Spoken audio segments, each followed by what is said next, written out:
Okay, so this is going to be part 3 to what if Deku had bone manipulation.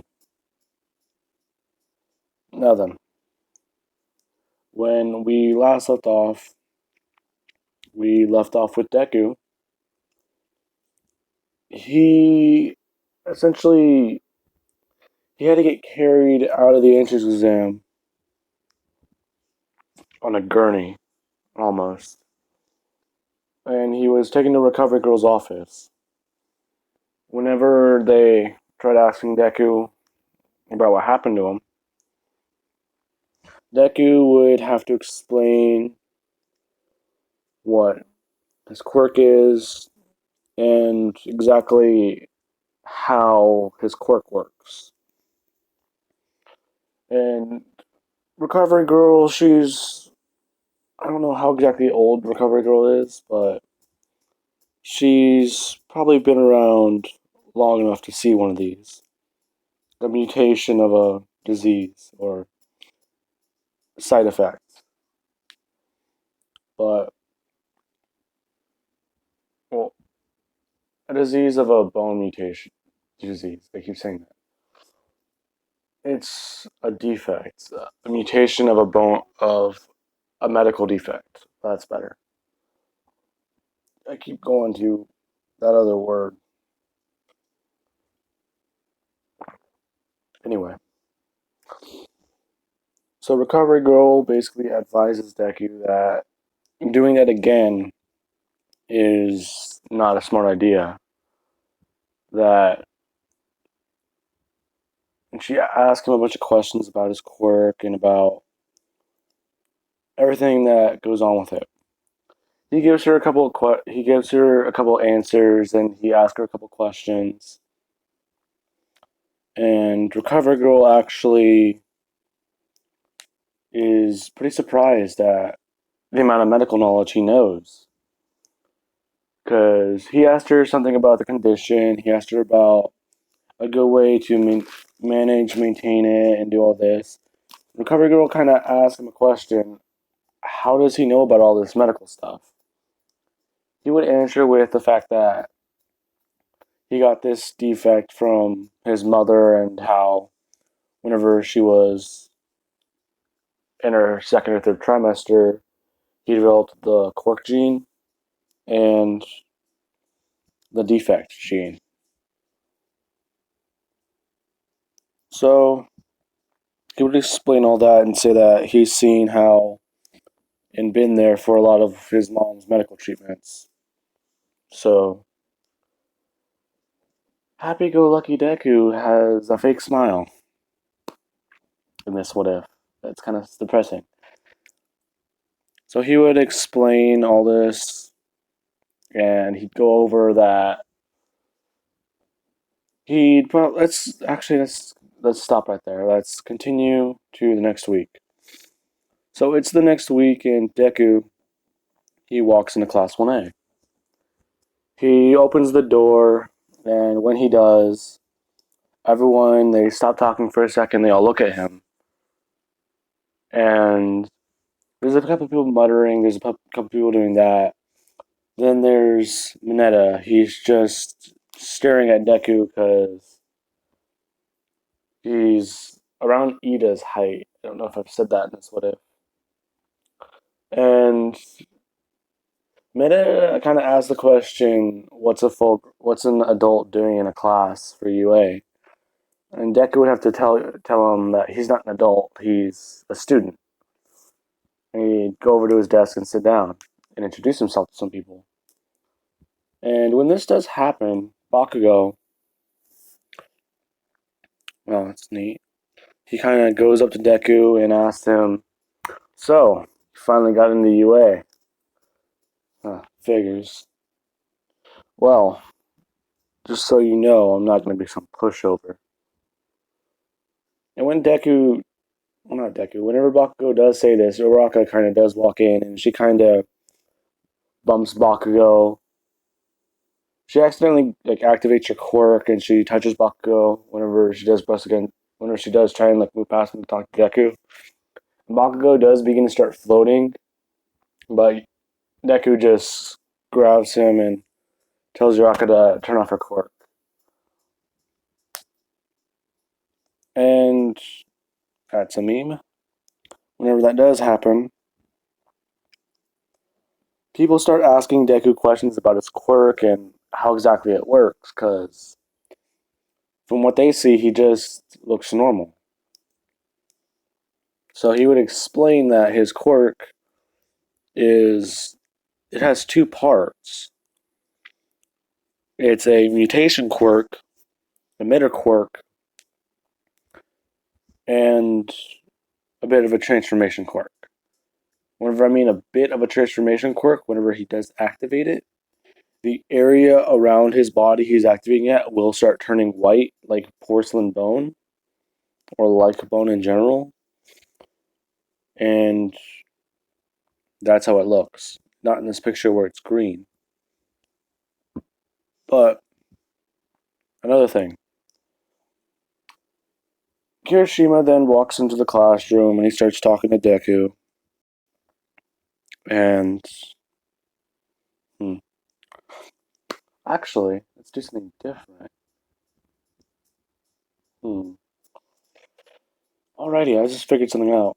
So, no one really watches these videos from what I've seen. Very few people do, but no one really comments. And I've been trying to figure out who should get one for all. So let's do this. In during, well, not during.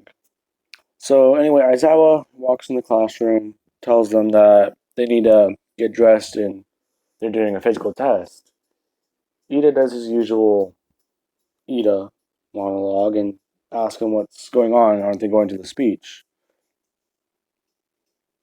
So that happens, and he basically tells them and explains that this is his class. He can do whatever he wants. He can even expel anyone. So after that, I forgot my fan was on. Sorry if you guys can hear that. After that, they're in the locker rooms. They're all changing. Everyone kind of notices now because Deku, he was wearing. I don't know if anyone's ever seen them, but people will sometimes wear them if they have tattoos to cover them. They're like sleeves. They're like I don't want to say it, but they're like, I'll just say it. They're like Nike sleeves for like you can cover your arms. Basically, like what kind of Kirishima wears with this. Like they cover the arm. He has that standard on his regular school outfit because he kind of doesn't like the way it would look. But whenever he's in his hero outfit, it's different. It's what I explained earlier or in that part two for the entrance exam. But this is going to be Aizawa's exam. Why did that rhyme? Anyway, I'm sorry about this. I worked a lot yesterday and I came home at nearly 1 in the morning. I also still need to get a drawing done for Comic Sans. Anyway, back to this what if. Sorry to get off topic. They're doing the whole Aizawa test.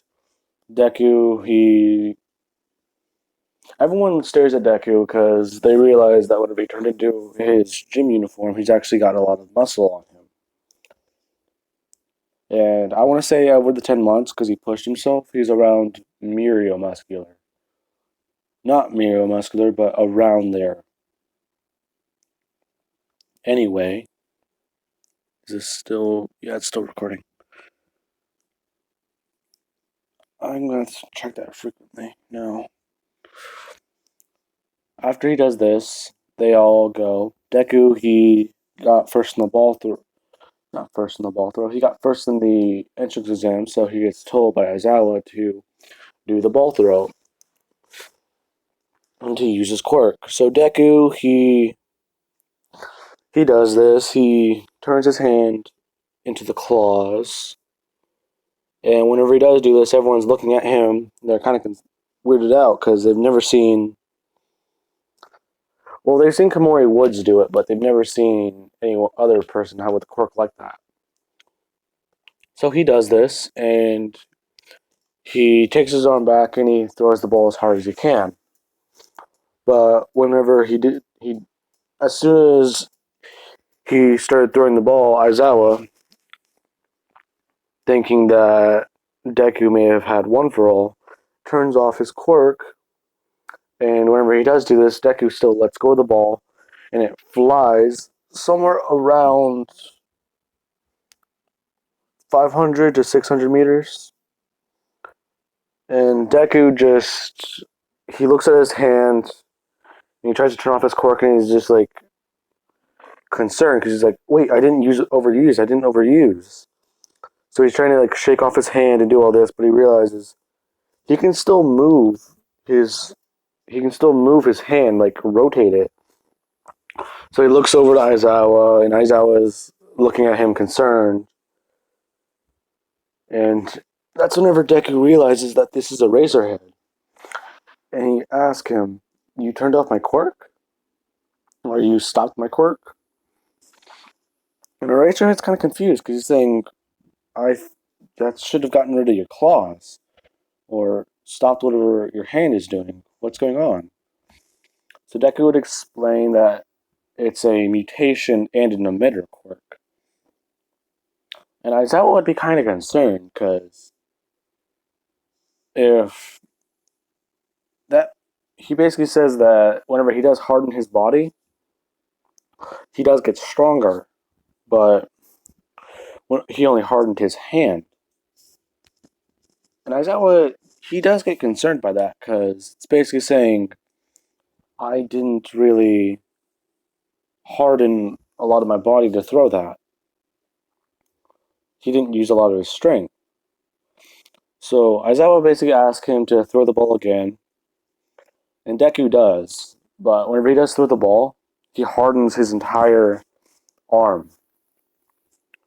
And whenever he does jerk back his hand to throw the ball, as soon as he lets go of it, he fires with his left arm a spike that's like a blunt spike. Whenever he does do this, as soon as the ball starts going downward, the spike hits the ball and it goes flying probably an extra 100 to 150 meters. And that would be about 1,200 and... Actually, let's do this. 1,500 meters. 1,500, 700, and... Not 1,507 meters. And I was kind of surprised by this, because Deku, he only had his arm hardened. How hard could he throw it with his whole body hardened? And after that, Uraka still gets Infinity on that, but we get to the side-to-side lunges. Deku, he does pretty good, but the entire ground around him, whenever he gets done, because he hardened his legs and just jumped back and forth, the entire ground around him is just turned to dust. Everyone is shocked by this. But Mineta, he still gets first place because his dumbass Quirk. And we go to the group test. Deku and Shoji are about tied, so they tie for that. And all the other tests go as normal, but Deku just scores higher. So on the 50-meter run, Deku would actually beat Ida, because for a split second he used 100% of his quirk in his leg, his right leg. But whenever he did so, he moved. He shot a spike out. He tried making a longer spike out of the palm of his hand, like a one of those, crap, what are they called? They're like what skiers use for like for moving around and going faster. He made one of those, but basically just a giant spike. And as soon as he leapt off with his right leg, he made actually no, he made claws because he was closer to the ground. So as soon as he jumped off with his right leg, he hardened his left hand in the claws like this, and just he basically started running, not running, but as soon as he leapt off, he probably got a good 20 feet. Whenever Ida was around 5 feet for running, 5 or 10 feet was where Ida was at. So Deku, he did that. As soon as he leapt off, he used his hands to basically dig into the ground and launch himself forward like a catapult, like straight, like a slingshot. And he actually beat Ida by a good second or second and a half. And Ida would be surprised and actually start congratulating Deku for how he uses Quirk. So anyway, we skip to that. Mineta, pack your shit. Yeah, he gone. All right, let's. I'm actually a little crunched for time because I was trying to squeeze this into this part. All Might still has one for all, but he's not really part of this what if so far. Anyway, we skip to the heroes versus villains. It's gonna be Deku and I'd say Uraka, but this is a what if. Let's meeny meeny money. Actually, I was gonna do this. Actually, this works out. It's gonna be Deku and Momo versus Bakugo and Todoroki. And you're probably thinking that I'm actually switching things around a lot.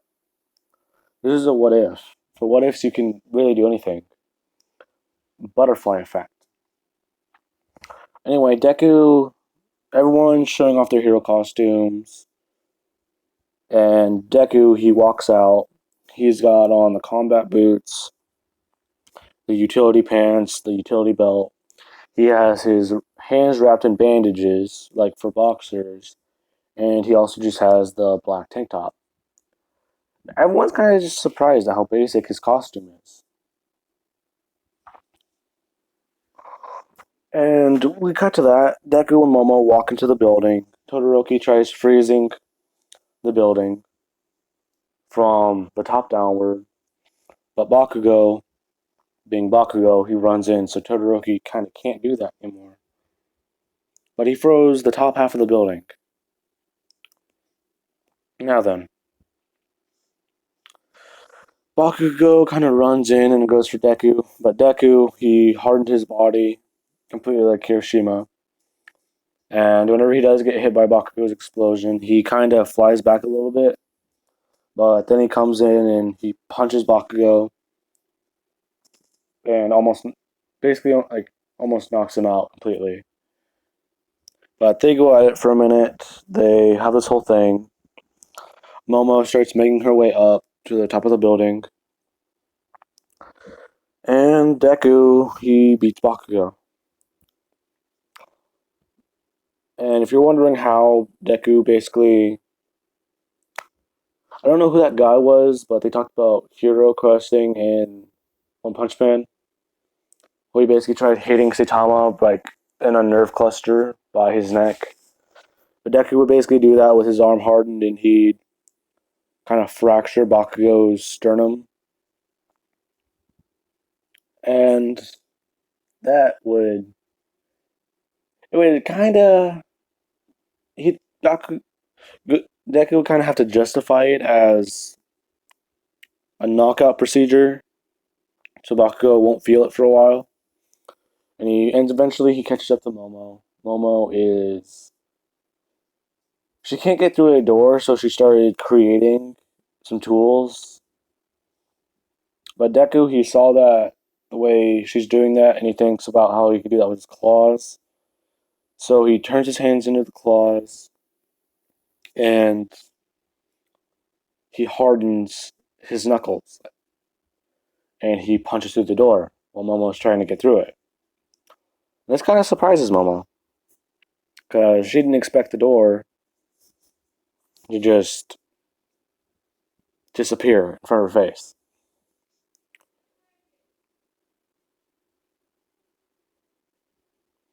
Anyway, so they go into the room.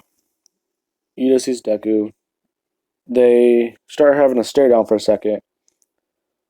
And then Deku starts running towards Ida. Ida starts running towards him, around him, trying to move the bomb. So Deku starts. He hardens the palms of his feet, and he starts trying to jump off the walls, kind of like what Sonic Sound does in One Punch Man in the forest. So he starts doing that, but he's not able to catch Ida. That wouldn't work. Momo, she creates a bunch of tiny. She creates a lot of marbles and starts throwing them around the ground. And Deku's actually not touching the ground. He's just been leaping off the walls and the pillars in the room. Whenever that does happen, Deku goes in and punches Ida into the wall. And Ida is kind of just stuck there. And Deku just wraps him with the tape. And All Might comes over and says that they won. Because. Wait, did I say Ida? Oh my god, I feel stupid. Todoroki. Okay, I am sorry for that, everyone. This is my first what if. Let's do that again, but with Todoroki. Okay, so Todoroki, he would try and freeze a lot of the ground around Deku and try and freeze him, but Deku would just punch through the ice. And Todoroki would realize that his ice isn't getting him anywhere because half his body is already starting to freeze. And then Deku just tells him, "Why aren't you using your other side? Your Endeavor, Todoroki. You're Todoroki Endeavor, aren't you? Or Todoroki Shoki. Whatever, however you put the last names before first names." But he basically tells him that you're not going to get anywhere with that fire without using that fire. So Todoroki reluctantly fires a blast at Deku because basically in this what if I'm saying why aren't you using Deku just says why aren't you using your quirk to the fullest? Todoroki says he's not going to use his father's side. Deku says what are you talking about? That's your quirk, not your father's. My mother's quirk was telepathy, but look where I'm at. Look what quirk I ended up with. No one ever has the same quirk. Just because you two share an element doesn't mean you share a quirk. This means you can both share the element, depending on how you use it. So Todoroki actually respects what Deku said there, because he actually put it in a good way, not the way I'm saying it. And after that, Todoroki he fires a blast of fire at Deku. All Might is screaming over the intercom for Todoroki to stop, but Todoroki gets scared for a second because he thought he actually killed Deku with fire. And then Deku, because let's just say that his cargo pants are fireproof and actually Kevlar. But he comes walking out of the fire. His shirt is gone, and Todoroki just surprised because Deku kind of looks like a white phantom at this point because of how hardened his body is and how spiky he looks. Because he actually used 100% for a second. And Todoroki just staring at him, and Deku just runs in and punches him in the face, knocking him out. and then they won. Alrighty, sorry everybody for mixing up Ida with Todoroki, but I am very tired right now. Anyways, that was part 3, and part 4 will be coming up shortly.